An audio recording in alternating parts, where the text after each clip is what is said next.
wanted to buy a shirt and they didn't have any of the size listed, no size guide, do you think that you would buy from that store? Probably not. And it's the same thing with your eBay store. Details matter. People want to know certain details about the clothing, and measurements are always one of them. If you're not putting your measurements in the description, chances are people are going to overlook the item, say this is not enough information for me to make a decision, and you're going to lose a sale. So with that said, make it easy for people to shop your store, and the chances are you will get more sales. So typically people are only going to ask you for 2 measurements. They want to know what the pit to pit is. So how you would get that is you just measure from here towards the end of the shirt right here. So we see right here we've got a length of 24 in the pit to pit, and then from the collar all the way to the hem we've got a 29. So people might message you and ask for like more specific descriptions, but for the most part, this is going to get you through most situations. So keep those 2 in mind. Make sure it's easy for your customers to shop your store and make some money.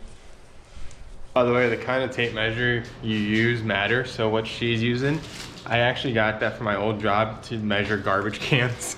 It was actually used to literally measure the circumference of garbage cans so we can get people the right trash liner.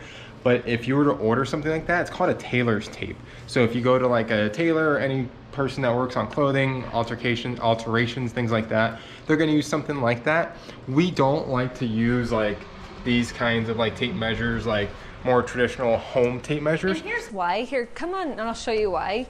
These ones hug the clothing, so you're going to get a more accurate measurement.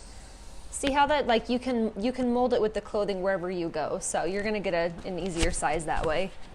Plus, one other tip here. Take this crazy baby. I'm gonna show you something that may actually save you some blood and sweat and tears, like literally. So this thing, if you look at it, it's like really sharp on the edge. You can't feel it clearly through the video, but it's really, really sharp. I personally hate these freaking things. Like, unless you're a contractor using it every day, like you're wearing gloves and things like that, like you can literally like just cut yourself so easily on this. I've cut myself 3 times using this stupid thing. You don't cut yourself using paper tape measures. And imagine if you had like a rare t-shirt and you cut yourself and all of a sudden you start gushing blood all over the damn thing. You just ruin it. You can't get blood out of stuff, guys. It's garbage after that. Using these, like, this isn't gonna do, it's not gonna cut you, and it's a lot easier to use, like Cheyenne said. So, pro tips of the day: good luck, hustle hard, cheers, adios.